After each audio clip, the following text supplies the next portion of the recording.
Really good. Yeah, Really, really good. Lithuania never disappoints. No. That's it. I have some comments. Yes, please.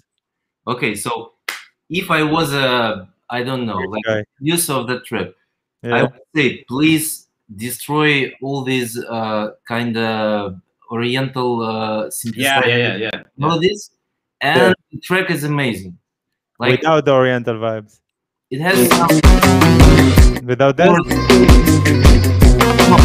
That solo is amazing, but in the very beginning of the track, it had something like. This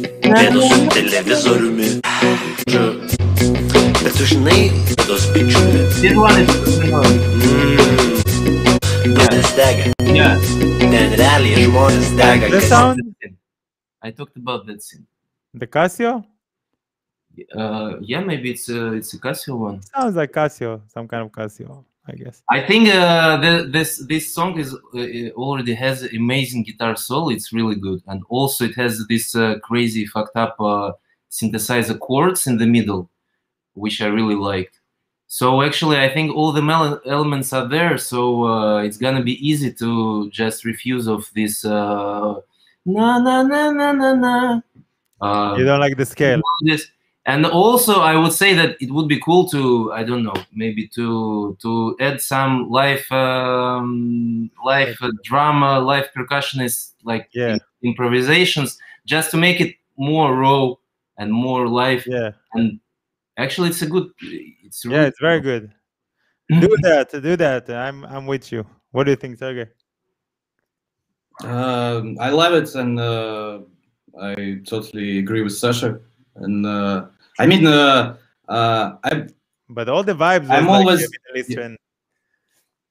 I always love to hear something, more raw and dirty and everything. And there are a lot of ways to make it, including this, I don't know, live percussions or something, or I don't know, some tape echoes, some overdrives, and I think some maybe, but the track is great. And also, it's interesting. Is it a live vocal or it's a sample? Because I think it's live. I think it's his friend. Live, yeah. Cool. Yeah. Cool. Somebody asked here, how did you come up with Force Majeure or the bongos and tambourine remix? How? Sorry, I didn't catch it. How did you come up with? How what was the production? What is Force Majeure? I don't know. Force Majeure it's a Sealer remix for Director Всего. Oh yeah. We're always getting our remixes and tracks. What does it mean? How did you come up? I mean, how did you come up? Meaning, what's the? I don't know. What was like? What's the crashed mindset? What do you mean? But how did you come up? It's like asking, how did you invent rice? Yeah. I went to the studio and I pressed some buttons and then it happened. No? Oh, you know the answer. You know the answer. I'm guessing exactly. What's your workflow? You can develop this question to what is your workflow when you guys are in the studio and making music? It depends, It depends. Really but, do you have some kind of rituals, for example? Do you do it in the house? Do you do it in a real studio? Do you do it apart and then you meet? No, we do it in our studios. I mean, I have my own at my place. It's small, but it's I love it. Sasha also has his own at his place. Both of you can produce. Yeah. I think we. I don't know. Usually, someone starts doing something, kind of sketch or demo or something. Then we meet and discuss everything, trying to find a way. You fight a lot in everything. The studio? Not a lot. No, not a lot. Not a lot. Sometimes, but does I mean, the fact we that your brothers... really understand each other in most of the times. Not. Does the fact that your brothers help or ruin it? I think it helps. I don't know. You have a pretty same DNA code, and we have pretty same influences and pretty somebody's crazy, you can both blame the same memories. So actually, it's I think it's pretty easy to translate something together. Yeah. No, but also, you know, you don't have a lot of duos that I know, they can't stand each other, you know, anymore. After long working together for a long time, and you guys are family. You know, we've been through it when I was, I don't know, 15 and Sasha was 11. We hated each other, so we just... I never hated you. But I did. I did. I did, Sasha. You hated me from the very beginning. Only one of the Lipsky family hated one each other. You know, you have more brothers and sisters, by the way? He was throwing stones. Do you have more brothers and sisters? No. It's just two of you. Yeah. I tell you, he was. It's actually very inside information. So only these people will know that information. But when our mother was pregnant with me, he was throwing stones in her stomach, just like the baby inside. They ask, it's a good question. Anybody in your family is playing any instruments? I mean, you have classical training also, no? Our father used to play in the Russian red band guitar. Oh, I thought seven strings, right? Or 7 strings. Seven strings guitar. 7 strings. Yeah. It's a traditional Russian instrument. I mean, it's also, I think, has some roots in, I don't know, somewhere in Eastern Europe, but yeah. So it's like, not 6 strings, it's 7. Okay. It's like acoustic.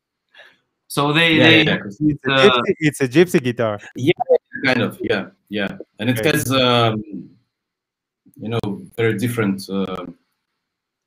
You want to hear some 7-string music? If anybody doesn't know, Russian 7-string. Here's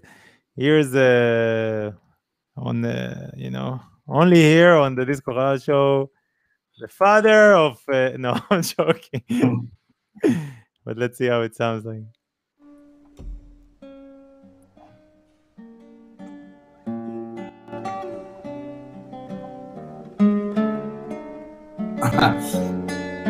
Look at the sweat in his. Yeah, he's using his. How is the tuning? Oh. Tuning 7-string guitar. It's Russian soul music. Okay, so it's just a B. It's like a. It's just a B above the E.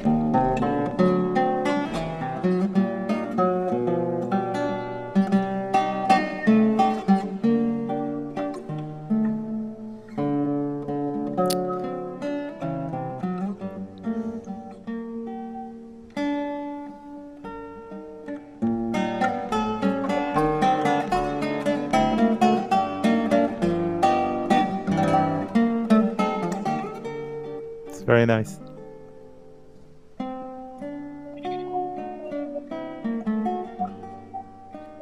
So basically, it's the Eastern European version of Spanish guitar. Yeah. Called like that. Yeah. So he was playing what? Professionally or just at home? He had this kind of collaboration with his friend who was doing lyrics, and he was creating songs, pretty beautiful songs, actually. Anything is out? Like a Bob Dylan vibe, something like that. I would say Donovan or something. Yeah, Donovan, and, so that was his, you know, background. And does he has? Is there records out? No. It's I mean, it exists somewhere on the tapes, but I remember he had a session on BBC Radio, and so they have it somewhere. I don't know, maybe. Why not release it? Just get the tapes. I don't know. Can do it CD, or as far as I know, they're gonna do it soon on one of the Russian platforms. So there is Russian music platforms. I have no. I have No, no. the music platform actually, it's like a cultural website with different stuff, and they're gonna do a special feature with the poems of his partner and our father's songs. Nice. He actually like he died, not our father, but this guy like last week because of Corona actually. So yeah, doing this project to pay some respect to yeah, exactly. Nice. Also, it will be interesting to listen to it. Absolutely. So this was your. But how did you get to play electronic music? What was? I mean, you learned to play piano. Yeah. Both of you learned classical music, or? Yeah, I was.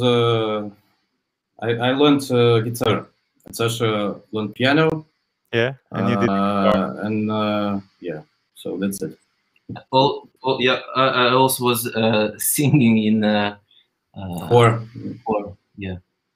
In what? That was my dream. I wanted to sing, but then they gave me this piano and told me that I have no choice. I have to play, and then everything changed.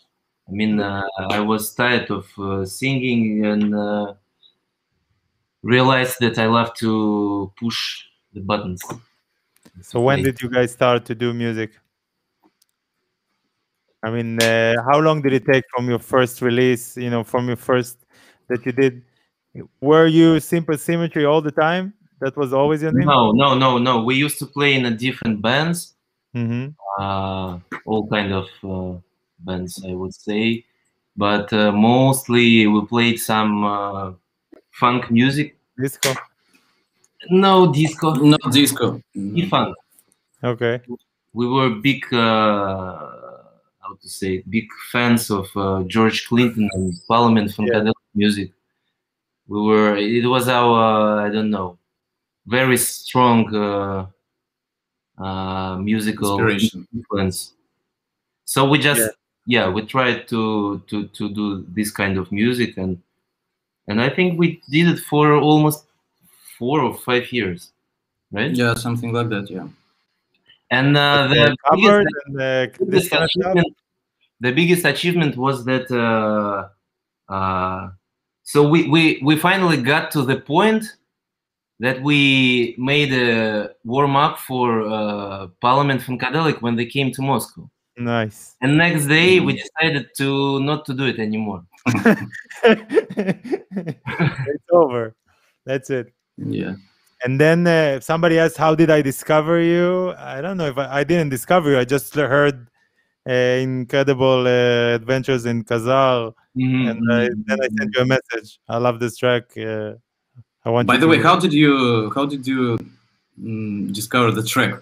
I mean, somebody gave it to you, or you just? No, I think in trying to remember. I think in a record store. I went to Oya Records, and I just heard it in a record store. That's nice. Nice. You know, and then I sent you a message, and the rest is history. But yeah, we did a long, very nice journey. I think, you know, as